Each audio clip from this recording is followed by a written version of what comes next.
Bear down, fam. Hollis Hall moved in two completely opposite directions today, and all three stories connect. Marcus Davenport is officially a Bear.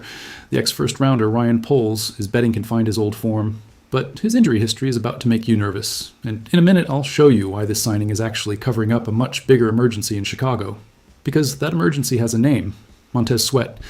And what happened to him at practice changes everything. Meanwhile, over in Kansas City, they're eyeing KMET again, for a reason the Chiefs aren't saying out loud just yet. Monsters of the Midway, stick around, this is just getting started. Okay, this got confirmed today. Matt Zenitz of CBS Sports reported the Bears are signing defensive end Marcus Davenport. And hours later, the team made it official. Chicago finally adds a new body to its pass rush after going through the entire offseason without touching that position in free agency. Let us walk through the full context here because there is a lot to unpack. And I want you to understand exactly what the Bears are buying.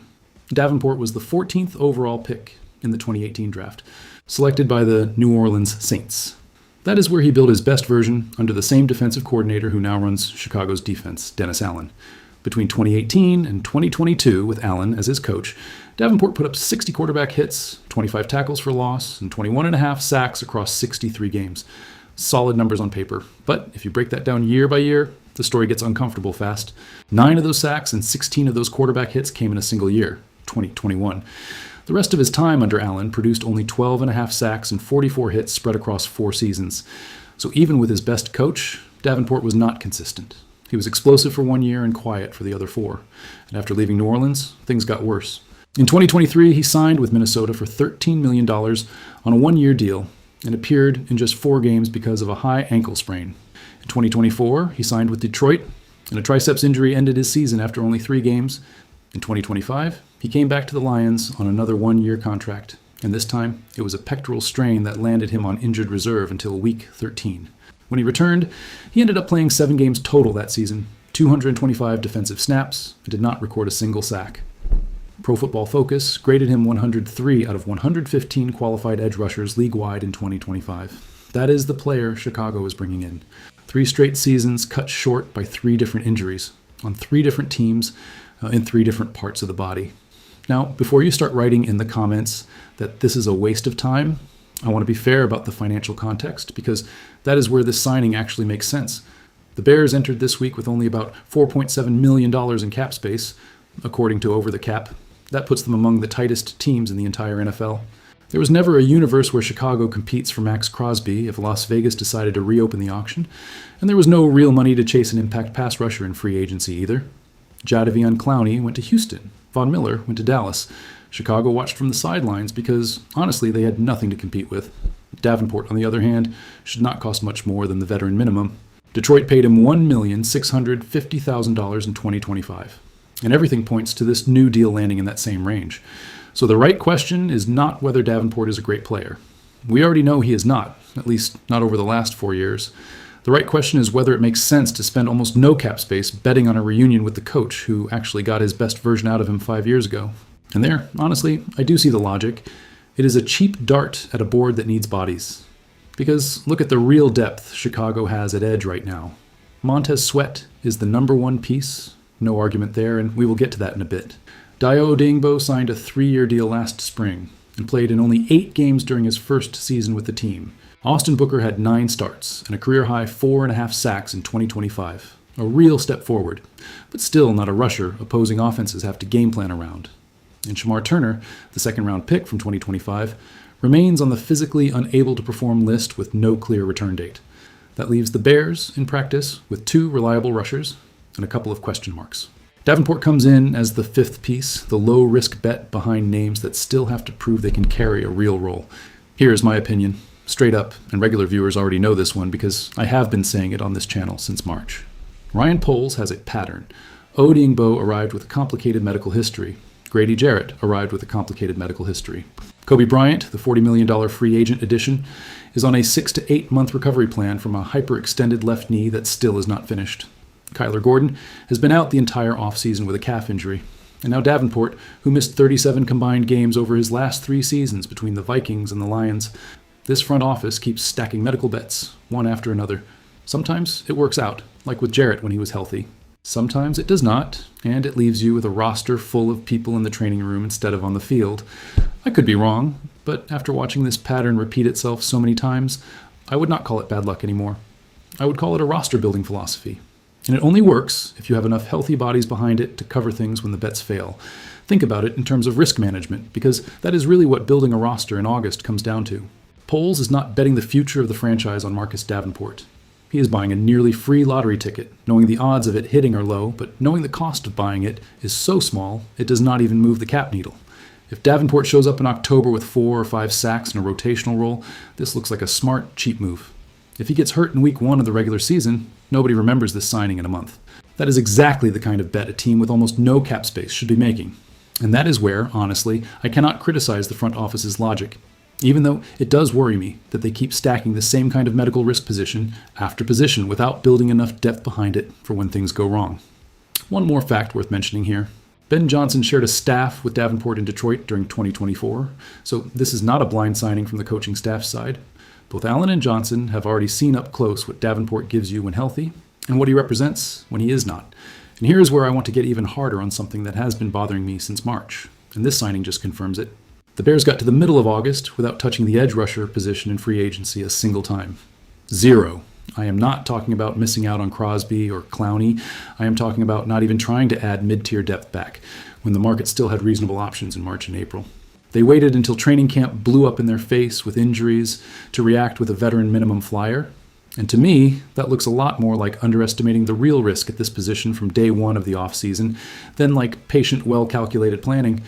I could be wrong, but when you end up relying on an emergency visit in the middle of August to solve something you could have addressed calmly 5 months earlier, the problem is not just the player you're signing.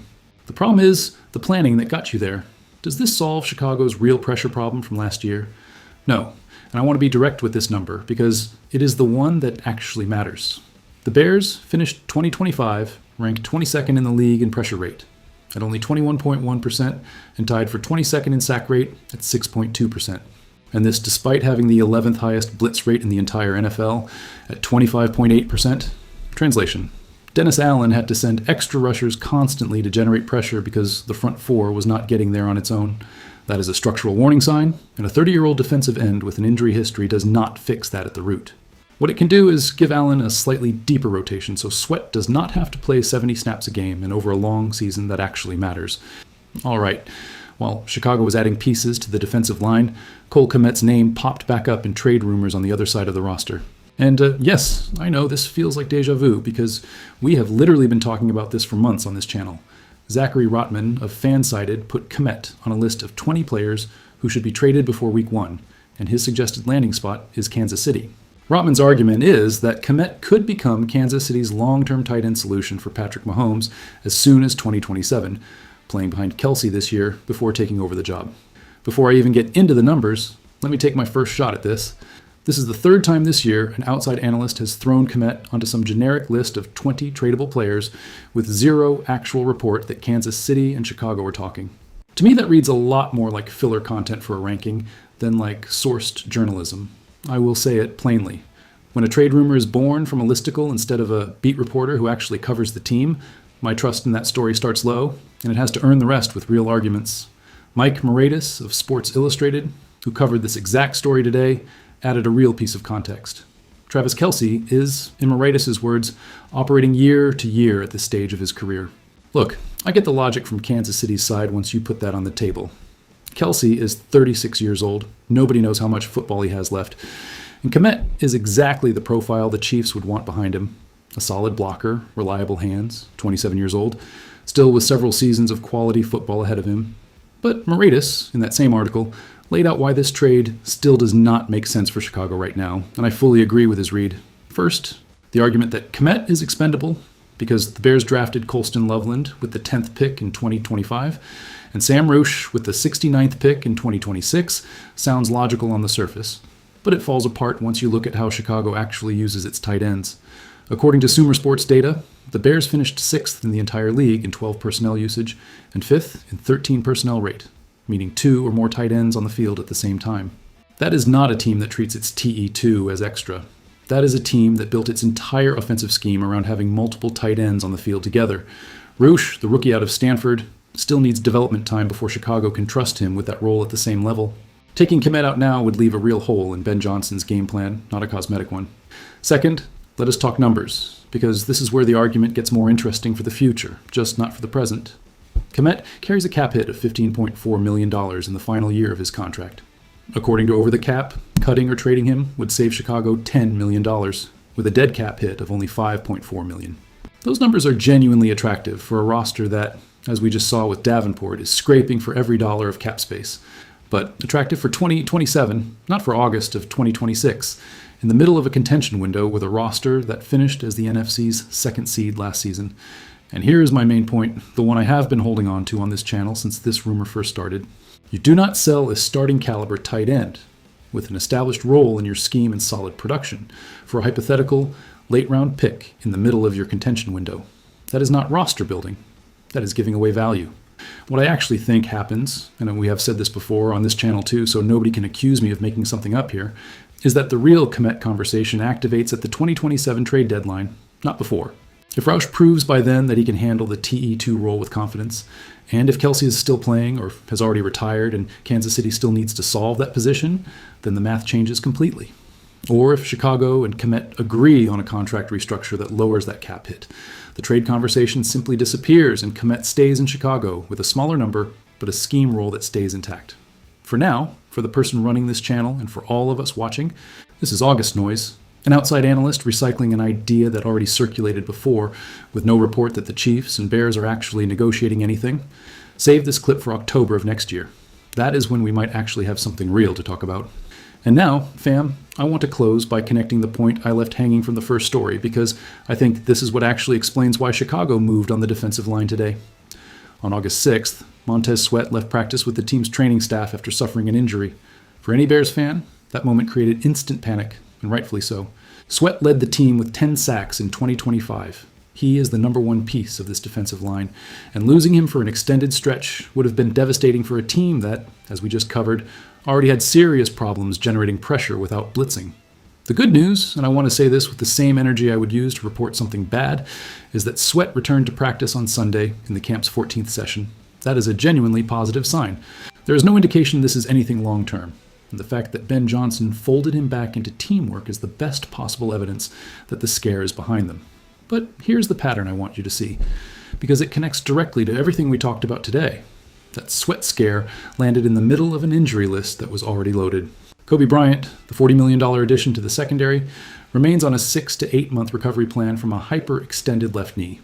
Kyler Gordon has not taken a single offseason drill because of a calf injury. Luther Burden III, who we talked about so much a few weeks ago because of how good he looked in OTAs, is being handled with extreme caution because of a groin injury and will not play the rest of the preseason. And Shamar Turner, as I already mentioned, remains on the physically unable to perform list with no clear return timeline. Do you see the full picture now? When Marcus Davenport visited Hollis Hall on Sunday, that was not a calendar coincidence. It was the direct consequence of a training room that had been busier for weeks than any front office wants to admit in public. Poles did not go out looking for an impact pass rusher for September. He went out looking for an emergency body because his edge room, at the most delicate point of training camp, had shrunk down to 2 reliable names and a handful of medical question marks. And you cannot argue this one away with, that is just football, injuries happen. Because we're not talking about one isolated injury. We're talking about Bryant, Gordon, Sweat, Burden, and Turner. 5 players in real roles, out or limited at the same time in the middle of August. When the injury list gets that long, across that many different positions, it stops being just bad luck. It starts being a legitimate question about the conditioning program and about how much real depth this front office actually built behind its starters. And that is a question this channel is going to keep asking if the pattern repeats in September. There is one more positive note I want to close on here, because not everything in this injury report is bad. Ben Johnson said this week that there is a real chance left tackle Ozzie Trapilo, who is recovering from a torn patellar tendon, could return by the end of camp. Just months ago, the coaching staff thought they might not have him available at all in 2026. That is also part of this August story, a team putting out medical fires all over the roster, while at the same time finding small signs that the worst of it might finally be behind them. That is everything I have for you today, fam. And look, if you ask me how I feel putting this video together, the honest answer is mixed, and for good reason. Davenport is a cheap, reasonable bet, but it does not fix the structural pressure problem this team has been carrying since last year. KMET is still a bear, and I firmly believe he stays that way at least until the next trade deadline. And Sweat, thank goodness, is back on the field. I could be wrong on any of these reads. I will tell you that with full honesty. But if I have learned anything watching this front office closely, it is that Ryan Poles would rather stack cheap bets than come up short on bodies in November. That sometimes scares me. It sometimes works. Bear down, always. If this video gave you something, drop a like, subscribe, and tell me in the comments below. Would you sign Davenport knowing his medical history, or do you think Poles should have gone after something with more upside? I want to read every single answer. See you in the next one.